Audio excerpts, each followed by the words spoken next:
चलिए दोस्तों, हम आज का टॉपिक शुरू करते हैं दोस्तों।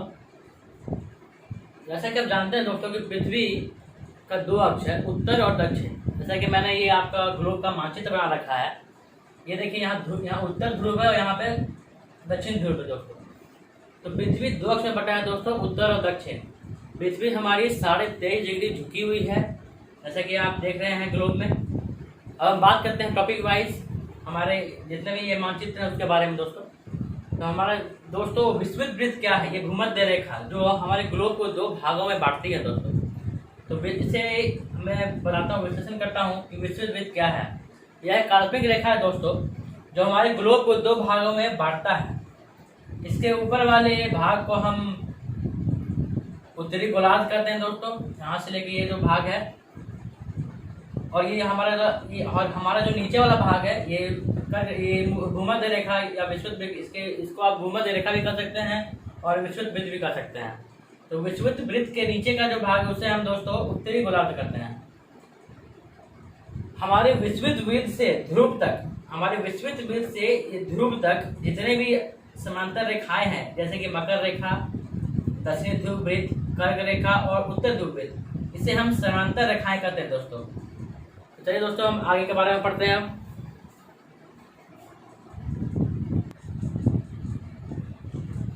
तो आइए दोस्तों, हम बात करते हैं कुछ महत्वपूर्ण अक्षांशों के बारे में।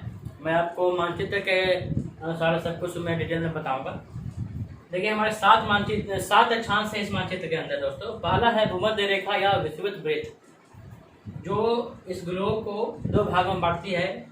ये आपका दोस्तों 0 डिग्री इसका अक्षांश है दोस्तों। फिर आइए आप उत्तरी गोलार्ध में, ये आपका उत्तरी गोलार्ध में दो समांतर रेखाएं हैं दोस्तों, कर्क रेखा, उत्तर ध्रुव वृत्त। तो कर्क रेखा का जो अक्षांश है दोस्तों 23.5 डिग्री उत्तर है दोस्तों, और हमारा जो ये उत्तर ध्रुव वृत्त है दोस्तों, ये 66.5 डिग्री इसका अक्षांश है दोस्तों, 66.5 डिग्री उत्तर में। ये आपका उत्तरी गोलार्ध हो गया, ये आपका उत्तरी गोलार्ध हो गया ये आपका दक्षिण गोलार्ध दोस्तों। यहाँ से लेके अब यहाँ तक ये दोस्तों, ये आपका हो गया दक्षिणी गोलार्ध दोस्तों। यहाँ से लेके ये आपका जो है, यहाँ से लेके यहाँ हो गया दक्षिणी गोलार्ध दोस्तों, उत्तरी गोलार्ध। ये दक्षिणी गोलार्ध दोस्तों, ये उत्तरी गोलार्ध है। तो चलिए दोस्तों, अब बात करते हैं ध्रुव वृत्त के बारे में। ध्रुव वृत्त के बारे में आपने बता दिया। ध्रुव वृत्त आपका ये हो गया दोस्तों, इसका 90 डिग्री दक्षिण है, उत्तर है, और दक्षिण का आपका 90 डिग्री दक्षिण होगा दोस्तों। अब बात करते हैं उत्तर ध्रुव वृत्त। जैसे मैंने आपको बताया, उत्तर ध्रुव वृत्त का आपका 66.5 डिग्री है, और दक्षिण ध्रुव के जो अक्षांश है दोस्तों 66.5 डिग्री है। तो ये अगर आप मानचित्र के अनुसार अगर आप ज्योग्राफी पढ़ रहे हैं दोस्तों, तो बहुत ही आपके लिए कारगर है दोस्तों। इसलिए मैं तो आपको यही बोलूँगा कि अगर आप कोई भी टॉपिक पढ़ रहे हैं तो मानचित्र को लेकर चलें, इससे आपको समझने में बहुत ही आसानी होगी दोस्तों। चलिए दोस्तों, अब बात करते हैं अपने नेक्स्ट टॉपिक के बारे में। तो दोस्तों, हमारा अगला टॉपिक है पृथ्वी के ताप कटिबंध। देखिए दोस्तों, ये जो हमारा उष्ण कटिबंध है, ये एरिया मैं बता रहा आपको। देखिए दोस्तों, ये जो एरिया आपका है, ये एरिया दोस्तों आपका उष्ण कटिबंध एरिया है। ये देख लीजिए आप। तो दोस्तों, कर्क रेखा और मकर रेखा के सभी अक्षांश जब सूर्य, कर्क रेखा तथा मकर रेखा के सभी अक्षांश पर सूर्य, ये जो आपका कर्क रेखा का अक्षांश है दोस्तों 23.5 डिग्री, और आपका जो मकर रेखा का अक्षांश है 23.5 डिग्री। जब ये दोनों के ऊपर सूर्य साल में एक बार दोपहर को सिर के ऊपर आया था दोस्तों, जब सूर्य इस अक्षांश के सिर के ऊपर ठीक ऊपर आ जाता है दोस्तों, तो इसी कारण वहाँ की जो ऊष्मा है बहुत बढ़ जाती है, वहाँ गर्मी बहुत काफी करता है दोस्तों। इस एरिया में आपका जो उष्ण कटिबंध है, इसी कारण उस क्षेत्र में सबसे अधिक ऊष्मा गर्मी होती है, इसीलिए उसे उष्ण कटिबंधीय कहते हैं दोस्तों। ये जो आपका एरिया है, कर्क रेखा, विषुवत वृत्त और मकर रेखा, ये इन तीनों के बीच में जो एरिया है, ये जो एरिया है, इतने एरिया, ये सभी एरिया को हम उष्ण कटिबंध करते हैं दोस्तों, क्योंकि साल में एक बार इनके अक्षांश पर सूर्य एक बार दोपहर को इनके सिर के ऊपर ठीक ऊपर आ जाते हैं। इसके कारण वहाँ की जो गर्मी है बहुत काफी बढ़ जाती है, उष्मा बढ़ जाती है दोस्तों। इसीलिए इसे हम उष्णकटिबंधीय भी कहते हैं दोस्तों। चलिए दोस्तों, अब हम अपने नेक्स्ट टॉपिक के बारे में बात करें कि क्या पढ़ना है।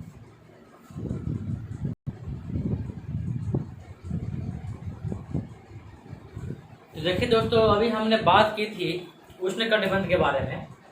अब हम बात करेंगे शीतोष्ण कटिबंध के बारे में दोस्तों।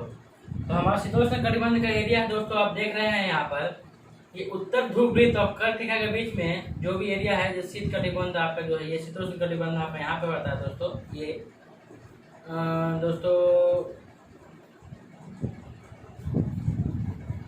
उत्तर ध्रुव मकर रेखा के बीच का जो एरिया है, ये जो आपका लाल रंग का डॉटेड एरिया दिख रहा है दोस्तों, और ये यहाँ पे ये दिख रहा है मकर रेखा और दक्षिण ध्रुव वृत्त का एरिया, ये आपका दोस्तों शीतोष्ण कटिबंध एरिया दोस्तों। दोस्तों देखिए, बात कर रहे हैं कि शीतोष्ण कटिबंध क्या है। तो सेम है, देखिए जब दोस्तों जब सूर्य मकर रेखा और कर्क रेखा के ऊपर दोपहर को ठीक ऊपर रहती है, तो वो तो एरिया आपका उष्ण कटिबंध हो गया, क्योंकि वहाँ पर गर्मी काफी रहती है। लेकिन एग्जैक्ट सेम टाइम में कर्क रेखा तथा मकर रेखा के अलावा किसी भी अक्षांश पर, जितने में बाकी अक्षांश है, किसी भी अक्षांश पर उस पर दोपहर को सूर्य सर के ऊपर तो रहता नहीं है दोस्तों, बल्कि तिरछा होता है दोस्तों। इस कारण वहाँ ऊष्मा कम होती है और वह एरिया शीतोष्ण कहलाता है। सर के ऊपर नहीं होता बल्कि तिरछा होता है, जिस कारण वहाँ के सभी अक्षांश पर ऊष्मा कम होती है तथा तापमान मध्यम रहता है। इसलिए इस भाग को हम शीतोष्ण कटिबंध कहते हैं दोस्तों। तो देखिए, ये आप यहाँ पे सूर्य रहेगा और यहाँ पे जब सूर्य रहेगा इसके ठीक ऊपर, तो दोस्त देखिए, तो यहाँ पे आपको 66.5 डिग्री पे आपको कम पड़ेगा। यहाँ आपको ये जो एरिया हो गया, यहाँ पे आपको जो सूर्य का किरण है तिरछा पड़ता है दोस्तों, यहाँ पे भी और यहाँ पे भी। इसी कारण यहाँ पे ऊष्मा कम रहती है, ऊष्मा रहती है बल्कि कम रहती है, इसलिए उसे शीतोष्ण कटिबंध करते हैं। चलिए अब बात करते हैं हम शीत कटिबंध के बारे में। शीत कटिबंध क्या है, और हम बात करते हैं शीत कटिबंध के बारे में। देखिए, जब सूर्य उत्तरी गोलार्ध में उत्तर ध्रुव वृत्त, आप ये जो उत्तर ध्रुव है उत्तरी गोलार्ध में, और दक्षिण ध्रुव में दक्षिण ध्रुव वृत्त, दक्षिण ध्रुव वृत्त यह हो गया और उत्तर ध्रुव वृत्त यह हो गया। ये आपका उत्तर ध्रुव और ये आपका दक्षिण ध्रुव। तो दक्षिण ध्रुव और उत्तर ध्रुव के बीच का जो एरिया है, ये जो मैंने जो आपकी ये ग्रीन लाइन से डॉटेड किया है, जब सूर्य यहाँ ठीक ऊपर रहती है तो इस पर तो रोशनी आपको पड़ती ही है। लेकिन जैसे कि मैं डायग्राम बता रहा हूँ, जब सूर्य से पहुँचती है आपका यहाँ पे है, तो इस यहाँ पे तो आपको ये जो एरिया आपका है, माफ कीजिएगा दोस्तों, ये आपको सूर्य 0 डिग्री पर रहेगा।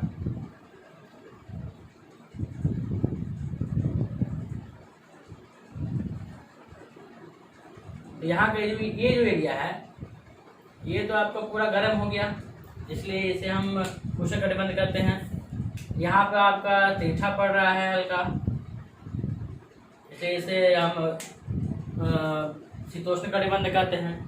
लेकिन सूर्य इस एरिया में बहुत ही क्षितिज बहुत कम पड़ती है, अपने क्षितिज से ऊपर नहीं आ पाती है, इसलिए यहाँ बहुत सूर्य की जो किरणें होती है बहुत कम पड़ती है। इसलिए यहाँ का जो एरिया है ये बहुत ही ठंडा होता है दोस्तों, इसीलिए हम इसे शीत कटिबंध कहते हैं। उत्तरी गोलार्ध में उत्तर ध्रुव वृत्त तथा दक्षिणी गोलार्ध में दक्षिण ध्रुव वृत्त में सूर्य क्षितिज से भी ऊपर नहीं आ पाता, इसीलिए माफ कीजिएगा, मैंने सूर्य लिखना भूल गया हूँ। सूर्य क्षितिज से भी ऊपर नहीं आ पाता, इसीलिए वह क्षेत्र बहुत ठंडा हो जाता है, जिसे हम शीत कटिबंधीय कहते हैं। तो चलिए दोस्तों, ये तो आप समझ गए कि आपका ये ध्रुव विषुवत वृत्त क्या है दोस्तों। कर्क रेखा के बारे में हमने जाना, मकर रेखा के बारे में जाना, उत्तर ध्रुव दक्षिण ध्रुव के बारे में जाना, दक्षिणी ध्रुव वृत्त, उत्तरी ध्रुव वृत्त में जाना, उत्तरी शीत कटिबंध, शीत कटिबंध क्या है, शीतोष्ण कटिबंध क्या है, और उष्ण कटिबंध क्या है। तो दोस्तों अब हम बात करेंगे या समानांतर रेखाएं, उसके बारे में बात करेंगे वो क्या है। आइए हम बात करते हैं। आइए दोस्तों, हम बात करते हैं देशांतर रेखाएं के बारे में, जिसे ये यमोत्तर रेखा भी कहते हैं। देखिए दोस्तों, मैंने आपके लिए अलग से मानचित्र बनाया है इसे समझाने के लिए। ये तो हमारा सेम टू सेम है कि दोस्तों ये उत्तर दक्षिण पूर्व पश्चिम हो गया दोस्तों। ये आपका विषुवत वृत्त, जो कि जैसा आप भूमध्य रेखा कर सकते हैं। इसके समांतर जो रेखाएं नीचे आती हैं दोस्तों, उसे प्रमुख यमोत्तर या फिर देशांतर रेखा कहते हैं। यमोत्तर रेखा को देशांतर रेखा कहते हैं दोस्तों। ग्रीनविच स्थान से, ये आपका ग्रीनविच स्थान है, ग्रीनविच स्थान से गुजरने वाली देशांतर रेखा को, ये देशांतर रेखा जो है, ये जो रेखा है जो देशांतर रेखा गुजर रही है यहाँ से, ये आपका ग्रीनविच स्थान है, ये आपका 0 डिग्री, ये आपका भूमध्य रेखा हो गया। तो ग्रीनविच स्थान से गुजरने वाली देशांतर रेखा को, ये जो मैं ब्लैक डॉट किया रेखा ये गुजर रही है, जो प्रमुख यमोत्तर रेखा कहते हैं। यह रेखा 180 डिग्री पूर्व तथा 180 डिग्री पश्चिम यमोत्तर रेखा जो है एक ही रेखा पर से स्थित रहती है और वहीं से अपना काम करती है। दोस्तों ये था हमारा देशांतर रेखा। इसे जो दो भी इस यहाँ से ग्रीनविच स्थान से जो रेखा गुजर रही है उसे देशांतर रेखा कहते हैं, और उस देशांतर रेखा को जो गुजरती है उसे हम प्रमुख यमोत्तर रेखा कहते हैं। दोस्तों आइए अब हम बात करते हैं देशांतर और समय के बारे में।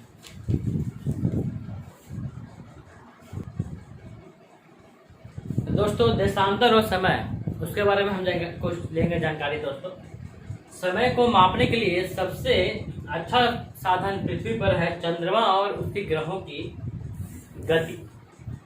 प्रतिदिन सूर्योदय और सूर्यास्त तो होता ही है दोस्तों, आप सभी जानते हैं। तो समय को मापने के लिए अनुमान सूर्य के परछाई से लगाते हैं। दोस्तों पहले के ज़माने में तो घड़ी नहीं था, तो हम वहाँ उस समय के जो लोग थे वो सूर्य की परछाई से समय का मापन करते थे। कभी सुबह हुई है, दोपहर हुई है, या रात हुई है, या फिर शाम हो रही है। तो दोस्तों देखिए, दोपहर में सूर्य की परछाई सबसे छोटी होती है तथा सूर्योदय एवं सूर्यास्त के समय सूर्य की परछाई सबसे लंबी रहती है। इसे देखकर उस समय के लोग यह अपने अनुमान लगाते थे कि इस वक्त क्या समय हो रहा है। दोस्तों अगला है ग्रीनविच पर स्थित प्रमुख यमोत्तर।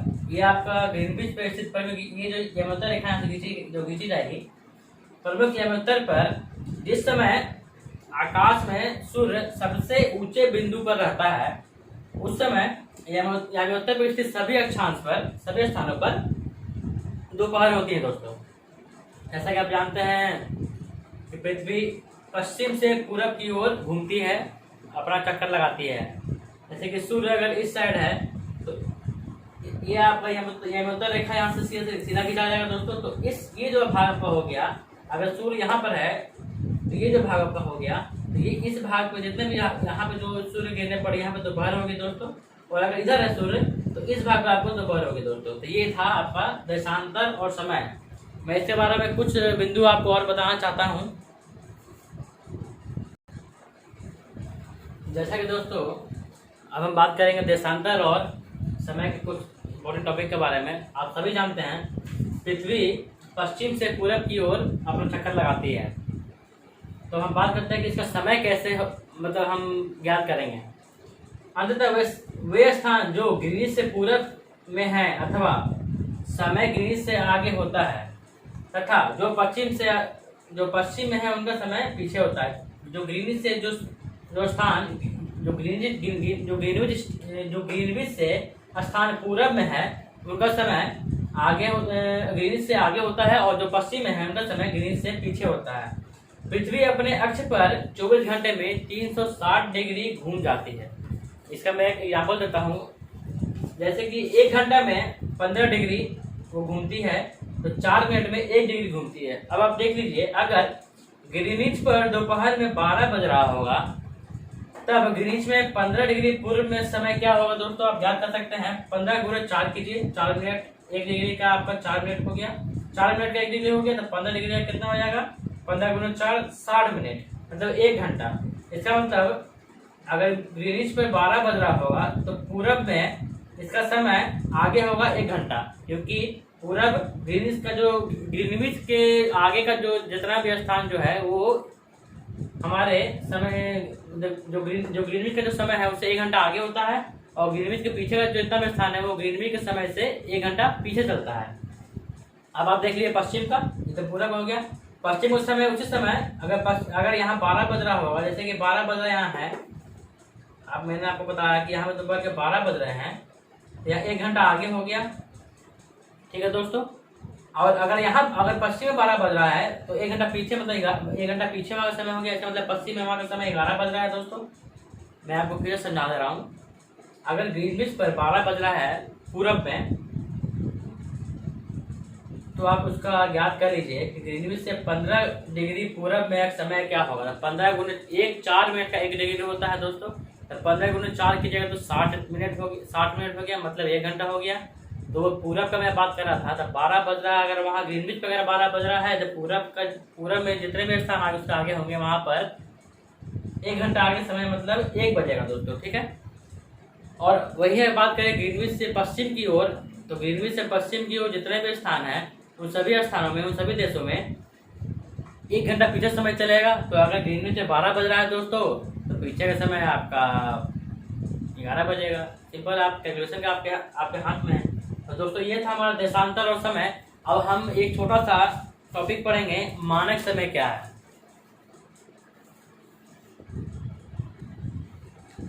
तो आइए दोस्तों, अब हम बात करते हैं अपने लास्ट टॉपिक के बारे में, मानक समय के बारे में।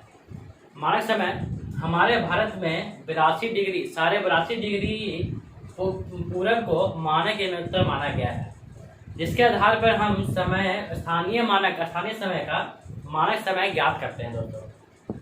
ये जो ग्रीनविच समय का ये जो ग्रीनविच है, ग्रीनविच जो लाइन है उसके 82.5 डिग्री पूरब को हम मानक मानते हैं अपने भारत का। यहाँ का समय ग्रीनविच से पूरब 82.5 डिग्री पूरब में स्थित है, तथा यहाँ का समय 5 घंटा 30 मिनट आगे होता है। क्यों होता है दोस्तों? क्योंकि ग्रीनविच के आगे ये 82.5 डिग्री आगे है भारत हमारा, इसीलिए यहाँ का जो समय है ग्रीनविच के पूरब में है, इसलिए यहाँ का समय आगे होता है 5 घंटा और 30 मिनट दोस्तों। तो ये था दोस्तों हमारा ज्योग्राफी का ग्लोब एवं अक्षांश, हमारा चैप्टर 2। तो आशा करता हूँ कि आप लोग को ये अच्छा लगा होगा। अब हम मिलते हैं अपने नेक्स्ट टॉपिक पे, चैप्टर 3 को लेकर। तब तक गुड बाय, पढ़ते रहिए, स्वस्थ रहिए, सुरक्षित रहिए।